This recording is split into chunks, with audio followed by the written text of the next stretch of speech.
할렐루야, 거룩한 주일입니다. 오늘 이 주일을 통하여서 하나님을 만나고 하나님을 예배하는, 그래서 하나님께서 주시는 그 놀라운 은혜를 누리시는 복된 여러분의 삶이 되시기를 주님의 이름으로 축복합니다.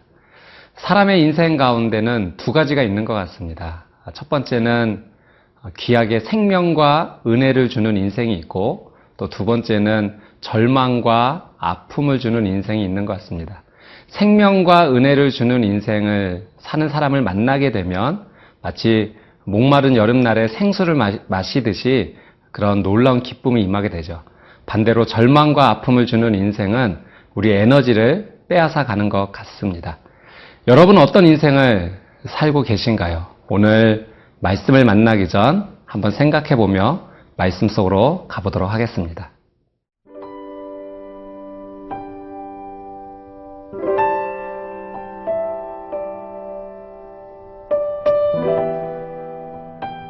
열왕기상 13장 25절에서 34절 말씀입니다. 지나가는 사람들이 길에 버린 시체와 그 시체 곁에 선 사자를 보고 그 늙은 선지자가 사는 성읍에 가서 말한지라.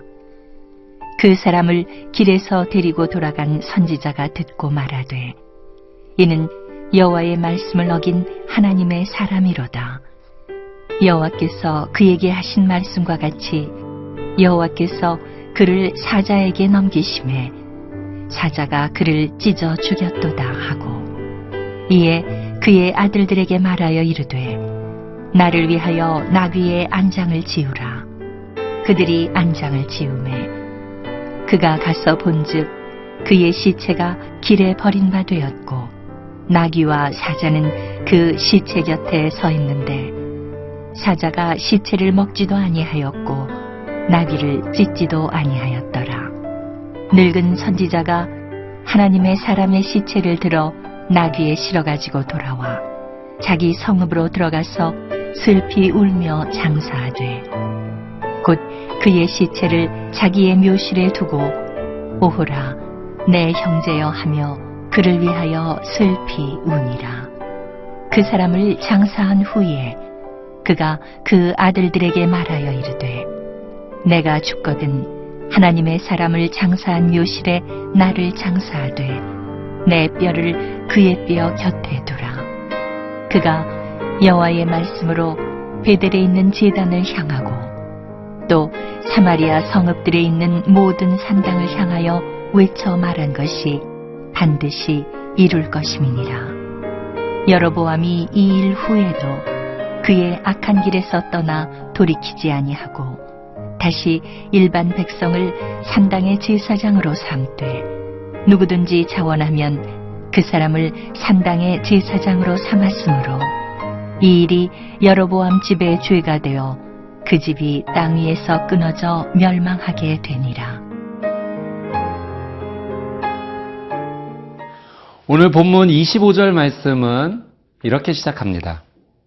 지나가는 사람들이 길에 버린 시체와 그 시체 곁에 선 사자를 보고 그 늙은 선지자가 사는 성읍에 가서 말한지라. 길에 버린 시체가 있었다라고 오늘 성경이 말씀하고 계십니다. 이 길에 버려진 시체는 누구입니까? 바로 이 시체는 하나님의 사람, 하나님의 말씀을 전하던 선지자였습니다. 그는 여로보암 왕에게 와서 하나님의 메시지를 전했죠. 당신이 하나님의 말씀대로 살지 않는다면 당신의 삶 가운데 큰 아픔과 재앙이 있을 것이다라고 하나님의 말씀을 선포했습니다. 그리고 당신 한 사람으로 인해서 나라와 민족의 운명도 당신의 손에 달려있다라는 그 하나님의 엄중한 경고를 여로보암 왕에게 전했던 사람입니다. 이 하나님의 사람에게 하나님께서 주셨던 한 가지 명령이 있었습니다. 그것은 여로보암 왕에게 하나님의 말씀을 선포하고 난 뒤 떡도 먹지 말고 물도 마시지 말고 곧바로 돌아와야 한다라고 하는 하나님의 명령이었습니다.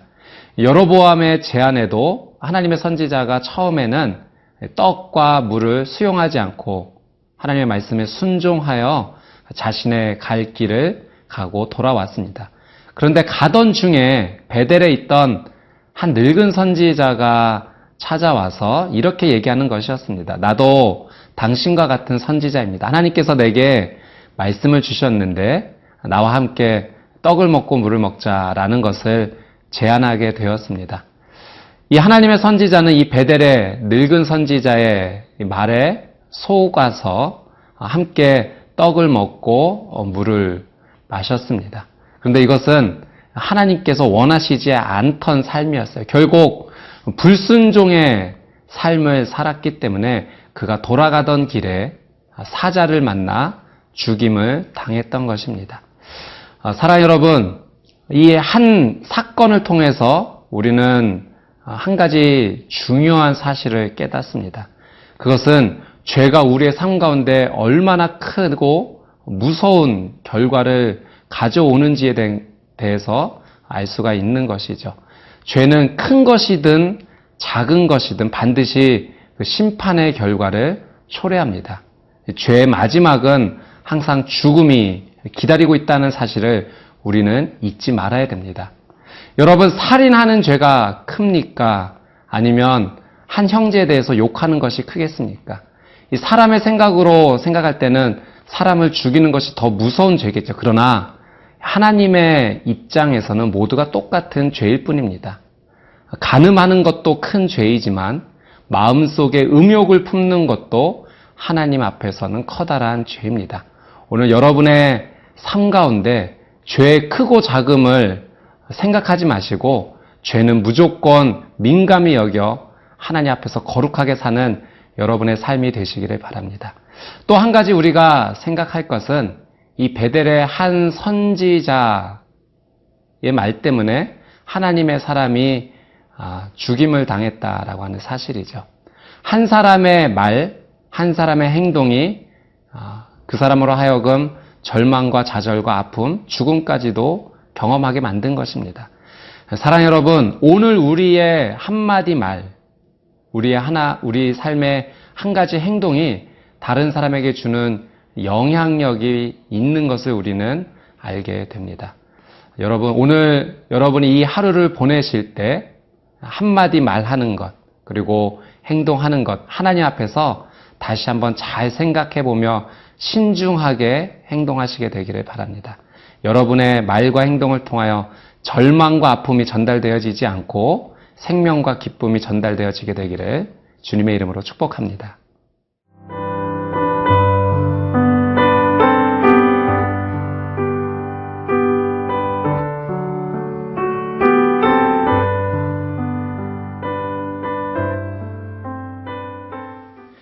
오늘 본문 33절 말씀입니다. 여로보암이 이 일 후에도 그의 악한 길에서 떠나 돌이키지 아니하고 다시 일반 백성을 산당의 제사장으로 삼되 누구든지 자원하면 그 사람을 산당의 제사장으로 삼았으므로. 여러분, 오늘 이 말씀에 이 부분을 한번 집중해 보십시오. 여로보암이 이 일 후에도 그의 악한 길에서 떠나 돌이키지 아니했다. 여로보암에게 이 일은 어떤 일이었을까요? 세 가지 정도 일이 있었습니다. 첫 번째는 하나님의 사람이 와서 이렇게 해서는 안 된다. 하나님의 말씀대로 살아야 된다라는 그 하나님의 경고의 말씀을 들었던 것이죠. 또 두 번째는 이 여로보암의 손이 마비가 되었던 적이 있습니다. 그 하나님의 메시지를 거부했기 때문에 나타났던 현상인데요. 그러나 하나님의 사람이 기도했을 때 다시 기적적으로 회복되었던 것을 경험하게 되었습니다. 그리고 마지막으로 세 번째, 이 하나님의 말씀을 전했던 하나님의 사람이 불순종했을 때 그가 하나님의 심판 앞에 죽음을 경험했다라는 사실을 이 여로보암 왕도 알게 되었다라고 하는 사실이죠. 이 세 가지 사실로 여로보암은 이제 하나님 앞에 어떻게 행해야 될지 충분히 느꼈을 것입니다. 하나님의 메시지를 직접 듣기도 했고 자신의 어떤 신체 부위의 변화, 어떤 기적적인 체험을 통해서 이것이 정말 하나님의 말씀이다, 하나님의 뜻이다라는 것을 깨닫기도 했습니다. 그리고 하나님의 뜻대로 살지 않은 한 사람의 삶을 통해서 그 심판의 결과가 어떠한지도 충분히 느꼈을 것입니다. 그런데도 여로보암은 하나님 앞에 온전히 돌이키지 않았다라고 성경이 기록을 하고 있습니다. 34절 말씀입니다. 이 일이 여로보암 집에 죄가 되어 그 집이 땅 위에서 끊어져 멸망하게 되니라. 여로보암의 가문, 그 가문이 그 땅에서 끊어지게 되었다. 그런데 그 이유가 무엇인가? 바로 여로보암의 그 한 사람의 죄 때문이다라고 성경은 분명히 기록을 하고 있습니다. 사랑 여러분, 한 사람으로 인해서 한 가정이 살기도 하고 그리고 절망을 경험할 수도 있다라고 하는 사실입니다.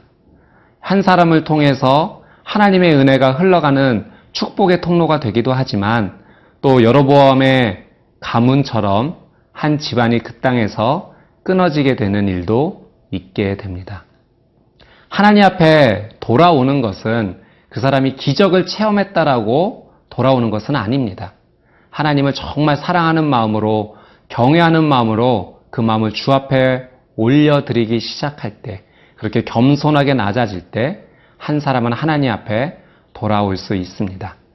여로보암이 우상 숭배를 했던 이 땅이 베델이라고 합니다.